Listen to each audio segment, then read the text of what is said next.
It's Saturday here at Gen Con, and I am off-site in the mysterious secret bunker for Ulisses North America. And Ross Watson has gotten his clearance to get into the bunker because we are going to talk a bit more about Warhammer 40K, Wrath and Glory. We chatted about that at Origins. Yes, we did. We had a really great discussion of it at our special event at the Three-Legged Mare, actually. Yeah. With a couple of adult beverages in hand. Just a few. Maybe too many. So one thing we really didn't get into a whole lot of detail about was once the core book arrives, which it is a Gen Con release. So unfortunately, you're watching this, you couldn't make it to Gen Con, or maybe you were at Gen Con, but honestly, this is after the fact. It is one of the big Gen Con releases here. There's been a lot of buzz about the book, a lot of people talking about it ahead of time.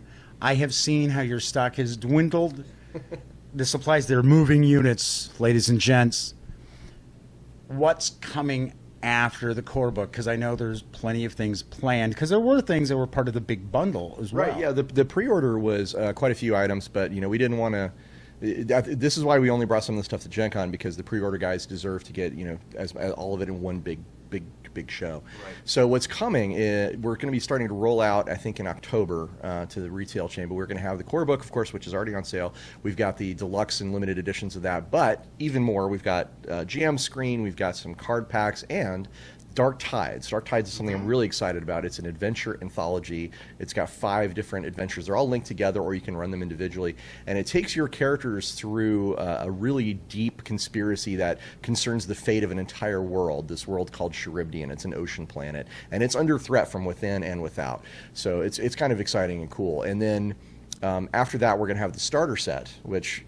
Right. Yeah, because 40K is it's been around a really long time, but maybe not everybody is as familiar with it as a setting, or they may not be they may be into it but not be role players. Sure, right. So the starter set is a really great entry point for them. It comes with some pre-generated characters and a starter adventure.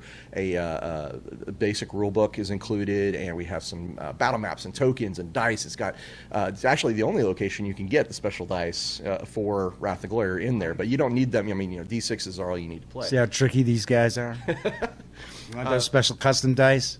Starter set. Starter set. Well, the starter set's great for, it also has acrylic tokens for all your cool bad guys and wounds and shock. So it's useful for people who already have the core, but it's also just fantastic as a way to get people and say, do you want to try Wrath of Glory? Here's how you get in. Right. Because they might play 40K 8th edition, or maybe they're big Killzone fans. Kill Team, yeah. Oh, Kill Team, that's it. Killzone's a totally different game. Okay. Yeah, the new edition of Kill Team just came out too. Oh, it looks so awesome. Yeah. I can't wait. So a lot of them might be miniatures players who might want to get into role playing, and the starter set would be a great way to dip their toes into the water and get a bunch of stuff that they're going to utilize anyway. Yeah, absolutely, absolutely. Here at the show, we have some great guys who are doing really quick 15-minute demos to give people a taste of the rules and the basics, but we can't just package them up and ship them around the world, which I wish we could. So the starter set is our alternative to that. It's like, here's how the game works, here's how it plays. We have a cool intro adventure where you face off against some orcs that are prowling the asteroid field, and you get captured and have to fight your way out, which is really cool. And it's your pre-gens, and 15 minutes later, you guys are all dead. Next demo group, come on in. Well, it's not quite that deadly, but yeah.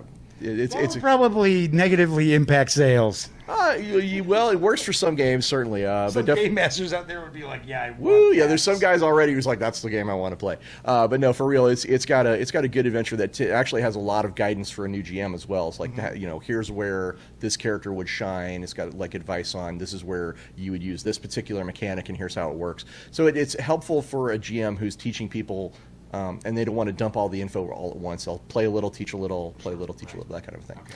And then coming soon after that, we've got our Wave 2 products. Yes. So I assume you want to know about those. It's up to you. You may not be able to talk about them. No, I could talk quite a bit about what's coming soon, and I'm really excited because the response to Wrath of Glory has been amazing. We've had not only great sales, but we've had a lot of people come up to us and just say, "This is the RPG I've been waiting for. This is the." They love the art style. They love the approach we're taking to the mechanics. And so it's been very affirming to me as a designer to kind of interact with fans and hear what they have to say. And the Wave 2 products that we're doing is going to be about the Dark Imperium. It's called the Imperium Nihilus campaign set.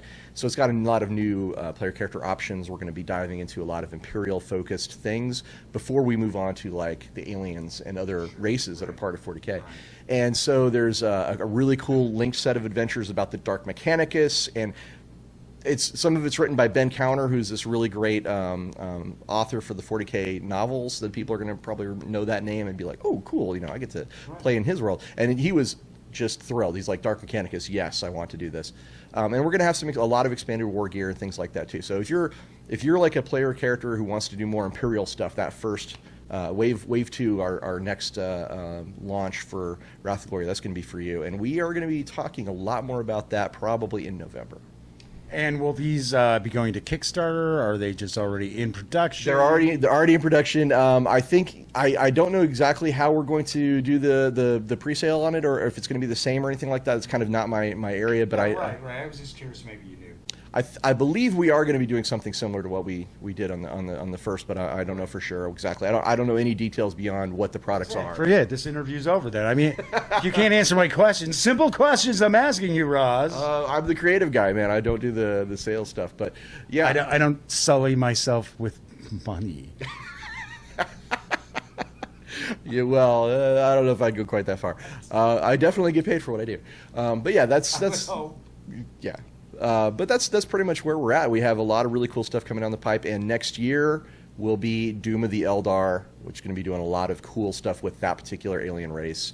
Okay. And they have there's dirty, unclean Xenos. There was a guy today in our seminar who just was about to vibrate to death with excitement. He was so happy to hear about this. So he walked out the door, his head exploded. It looked like it might happen so there's people who are really thrilled to be able to play Eldar, and we're going to explore that very deeply. So I can't say anything more about that, but right. Well, one of the cool things about 8th edition is it's sort of like you've got all these various different factions have all now been thrown together.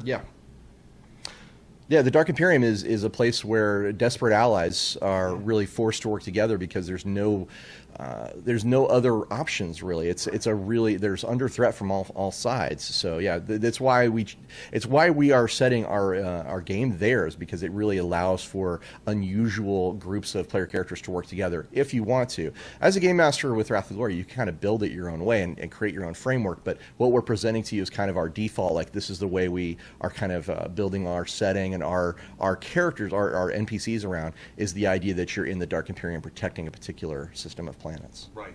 So last question I would have, and it's kind of a two-part question. So as far as with Wrath and Glory, I'm sure there's a lot of people out there who've played Rogue Trader and the various different FFG titles that they had as far as the license. So what's some of the things that are going to really appeal to the folks who have played previous other, I guess we'll say, iterations of 40K role-playing games, and what do you think is the big selling point for someone who is completely unfamiliar with the setting? Well, I was involved with an awful lot of the Fantasy Flight game stuff, so I'm very proud of it. We did a lot of great work, but I think we learned a lot of lessons about how to get the feel of the 41st millennium across in game. So we've applied a lot of that material, a lot of those lessons to this design. So if you're a fan of the older games, I think what you're going to really like about Wrath and Glory is that it doesn't require a lot of looking things up in the book. It's a lot faster and cleaner and simpler to get a task resolution accomplished. Sure. Things of that nature. Keywords are important. Keywords are important. Yeah, that's an 8th edition thing that we really adopted wholeheartedly.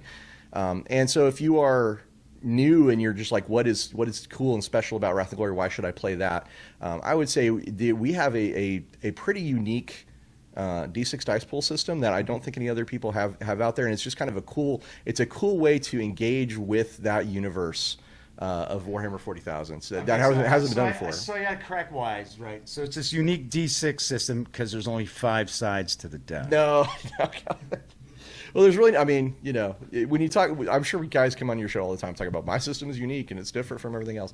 Well, you know, to me, it feels Sometimes different and unique. But you know, I'm sure there's been so many games out there. I'm sure somebody's got something very similar.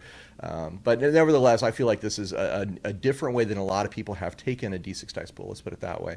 But it's got a lot of inspiration from really good D6 dice pool games like Star Wars West End D6 and Shadowrun. Some really good stuff that I've loved in the past and adapted and kind of changed the DNA and put it in Blender. And there's my game. So there you go. I'm excited. I have the core book. Cool. And so far, I can tell everybody this is you know, you heard it here first. I like the shrink wrap. Shrink wrap's nice. It's cool. The artwork's cool. I like the cover. And if anybody is familiar with both Ulisses Spiel products over in Europe and, of course, now with Ulisses North America, these are beautiful books. Are you flipping like devil signs? I'm throwing the horns because that's the Ulisses North Hail America. Satan, everybody. Jeff's not paying attention. I'm saying Hail Satan. You do like little codes behind me while... Well, it's our game. Our game is pretty metal, so that's what I'm. There you go. It's metal. I'm joking. Ross knows I kid around at these interviews, but the books are just the production quality is just phenomenal. Just everything about it. I mean, even the paper stock stands out from other books that are out there on the market, and the artwork's always stunning. Well, we're following a trail blazed by some really great stuff. Not only the Fantasy Flight games of the past, but the Dark Eye, I was going to mention the Dark Eye. The Dark Eye is absolutely flippin' beautiful, and that was the first thing I noticed about it when I went to take a look at what Ulisses was doing. So when we, came on board to make this with Ulisses, one of the things that we were really excited about was the fact that we get to work with some really highly talented artists and really highly talented layout guys. And I think that really paid off for us. Sweet. I can't wait to crack it open. I can't wait to see all the extra goodies. I'm going to have to beg. I'm going to have to get on my knees and please, Ulisses North America, please send this stuff to me. You guys are cool about it. You guys, I'm part of your family now, I guess. You're definitely one of the people we like to interview with. So we'll make sure that you get some review copies and stuff like that. So he's on record, even though he's not the guy who gets to sign off on that stuff, but no. I have a little bit of influence. I am sure not without do. my power, but yes, we will see what we can do. I just don't touch the money. That's all it is. I don't touch the money. I don't touch Kickstarter. I don't do the crowdfunding bit. I'm creative. I'm telling you. Well, if I went too far down any of those paths, we have a guy, Eric Simon, who would make sure that I was punished for such things. Because trust me, there's only so far we're allowed to go, especially to talk about like what's coming down the fight. So, of course. In the future, right. We can only go so far. You can ask anybody. Eric will no, just shut your mouth. You cannot answer that question. We had to do that today at the seminar. We had to be like, he's like, somebody's like, hey, and you're like, oh well, and it's like, yeah, exactly. He dives across the table. He jumps up and he goes, panel's over. No more questions. Wrap it up, everybody. It's not quite that bad, but yeah. No. Eric's fun. Eric's fun. Anyway. Sweet. Ross, thanks for taking time out to come down to the hidden secret bunker. It was a pleasure, Jeff. Thanks for having me on the show. Warhammer 40K, Wrath and Glory. You'll see way more coverage of it on the Daily Dope, presented by the Gaming Gang. Awesome. Sweet. Thank you, sir.